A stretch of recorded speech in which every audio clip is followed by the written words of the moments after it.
And we want to move to this now. Final preparations underway for Saturday's coronation of King Charles III. We'll have to figure out how we're going to celebrate. In the meantime, military rehearsals took place overnight in London. More than 7,000 members of the armed forces are expected to take part in the ceremony. CBS News foreign correspondent Chris Livesey joins us now from London with a happy bunch all around you, I assume. I see tents. But let's begin with this, Chris. There was a security breach at Buckingham Palace Tuesday. Someone arrested for throwing some nonsense onto the grounds. Talk to us about that and if it's impacting security postures ahead of Saturday.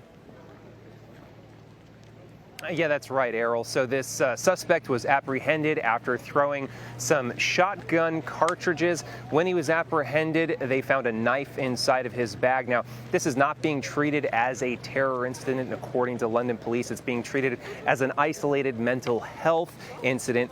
Be that as it may, it's put some people on edge. However, when you talk to London police, they say this really doesn't change the security protocols that have been in place for months. More than 11,000 police officers have been preparing for this event for many, many months, and for good reason. There are tens of thousands of people coming from around the world, including more than 100 heads of state. It really is a historic event. With all that going on, Chris, tell us what the atmosphere is like in London there. I see a lot of people. I understand that there were maybe a couple people dancing around you earlier. Are folks excited for Saturday? Yeah, you know, it really depends on who you talk to. So we've had some people come up to us completely oblivious and ask, well, what's all this fuss about? And then, of course, you have others, you know, more than 20 tents actually just beside me of people who are camping out alongside the route of the procession to make sure that they can catch a glimpse of the monarch in the flesh. So we've spoken to some Americans, we've spoken to some Brits. Here's what they had to say. How does it feel to be here right now? Pretty unreal. I think it's going to be even neater when we get home and you see it and you're like, wow, we were standing there and this is now the king and we've only ever known the queen. And for history for us. How long have you been out here? I flew over on Friday and some of my friends have been camped out since last Thursday. But due to disabilities, I have just been coming back and forward the last few days just to be among my friends and enjoy the run-up to the coronation. So as you can see, a colorful group of people, some wearing crowns, some draping themselves in the Union Jack.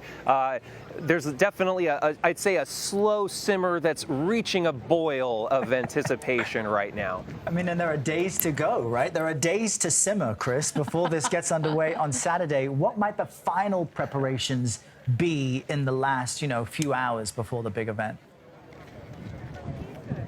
Well, polishing the crown jewels, of course, not to mention cleaning up Westminster Abbey, making sure that it's spotless for that main event.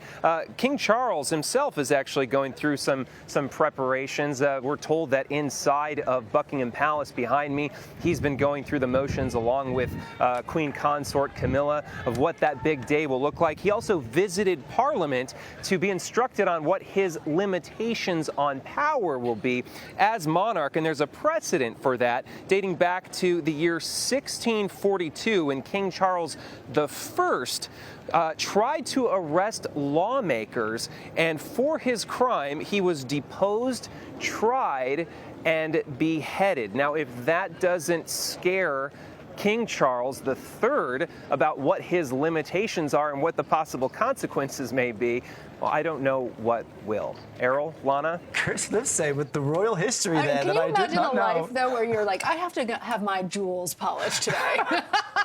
Thanks, Chris. Thank you, Chris.